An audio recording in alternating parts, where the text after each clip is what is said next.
The UFC has been in a state of decline for a while now. We're not getting the fights we want to see, champions aren't being promoted the way they should be, and the prices for pay-per-view events just keep going up for a product that's becoming more and more subpar in quality. But sometimes the stars align and you get reminded why you fell in love with the sport of MMA in the first place. Getting served the delightful dish of a fighter that's been getting undeserved hype for years and years while fully buying into it themselves, ignoring the blatant holes in their game and making excuses for the legitimate losses they suffered, getting beat in an absolutely undeniable way and being visibly devastated. Delicious. That's right, I'm going full mask off and uploading a Shaun O'Malley hate video that I've been dying to make for years. You will find no objectivity here, there will be no well thought out arguments backed up with examples, and I'm not going back and forth with anyone. I'm literally just pointing my finger at Shaun O'Malley and the UFC and laughing at their failure.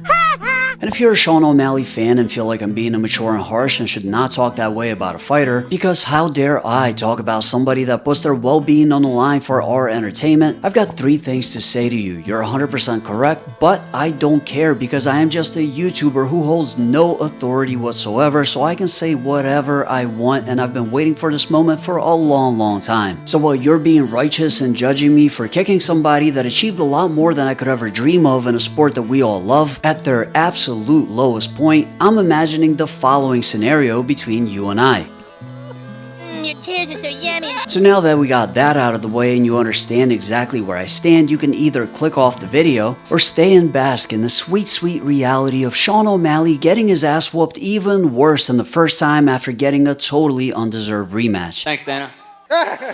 Now some of you might wonder why I hate O'Malley as much as I do, and it's honestly very simple. I genuinely despise the unfair Dana White privilege that he's received throughout his career, while other much more accomplished fighters at bantamweight have been left out in the cold, with the UFC matching them up against one another in hopes that they lose without O'Malley having to fight them. And when there is no other way forward but to match him up with a tough challenger, somehow he gets to fight them at a time that's most uncomfortable for them, or walks away with a straight up robbery that his fans claim is a legitimate victory if you just rewatch the fight 15 more times in slow motion. And the red carpet treatment isn't even justified because O'Malley is very far from being the star that the UFC so clearly wants him to be. Not only is he not the next Conor McGregor, he's arguably not even as popular as the fighters from the previous generation of bantamweight like Cody Garbrandt, TJ Dillashaw, and Dominic Cruz. He simply fits the aesthetic of what a man that's over 50 years old like UFC president Dana White that regularly hangs out with the Nelk Boys thinks the youth will find endearing. Basically somebody that looks like they smoke meth and play Mario Kart. And since this is an unapologetic Shaun O'Malley hate video and I don't necessarily have to be rational, I feel like also hating on everything that he's associated with. So f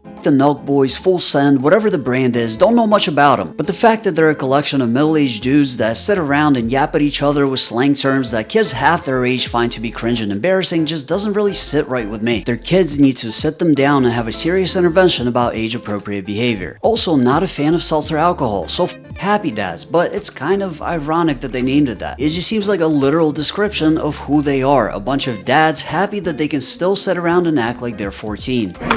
Moving on.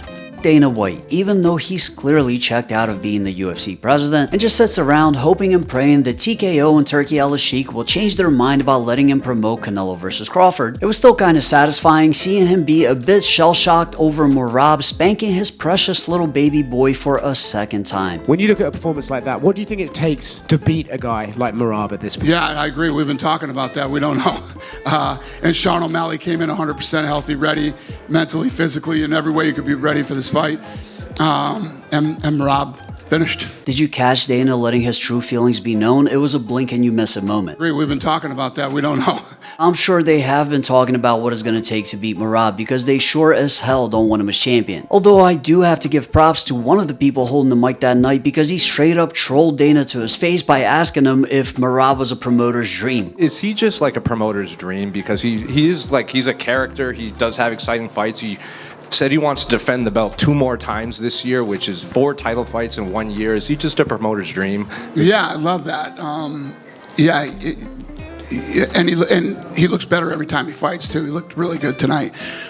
He's Yeah, that was super convincing, Dana. I'm sure you got some big and exciting plans for him in the future. Moving on.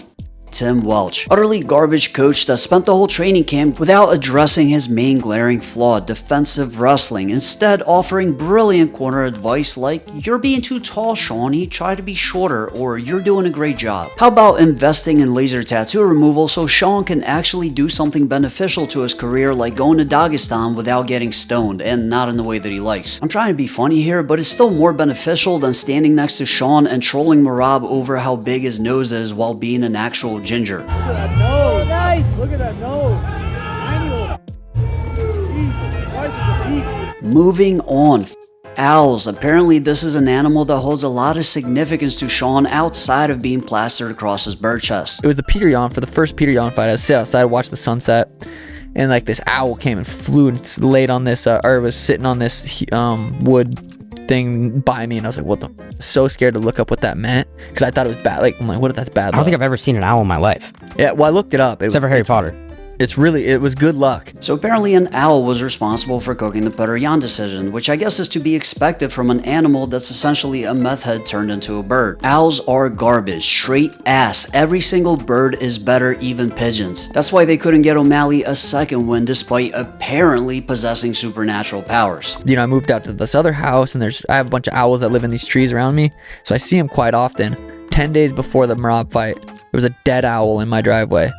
And I was like, that can't be good. I wish it was me that left that owl in his driveway, but I actually have a theory about what really went down. See, Tim Welch probably realizes that he's a terrible coach, so in order to give Shaun a built-in excuse, he probably killed the owl and left him there in order for him to see, knowing that Shaun was going to interpret it as a bad sign. You don't believe me? Tim Welch's nickname when he was an active fighter was the Red Hawk. Hawks hunt owls. Coincidence? It can't be. Tim Welch is actively murdering O'Malley's owls. He is a serial owl killer. Look into it. At this point, you're probably thinking that I'm running out of things to hate Shaun O'Malley for, and you couldn't be more wrong. Because of him, I also hate hair dye. I hate bright colors. I hate meditation. I hate philosophizing. I hate video games. I hate non-traditional romantic relationships. As a matter of fact, I hate people that even remind me of O'Malley, so Peyton Talbot too. I even hate my own hairstyle because of him. And most of all, I guess, I hate people that are 5'9" but lie about being 5'11". But if you're a Shaun O'Malley fan, I don't hate you, I love you, because your misery is bringing me so much joy. Thanks, Dana. But that's just my opinion. Let me know what you think in the comments down below. Like the video if you liked it, and if you want to see more videos like this, hit the subscribe button and the notification bell next to it. And if you'd like to support the channel further, become a member by hitting join if you're on Android or desktop, or the link in the description if you're on iOS. You know what would make this better? If Shaun O'Malley pops for steroids. Oh god, I'm gonna come, dude. I'm gonna come.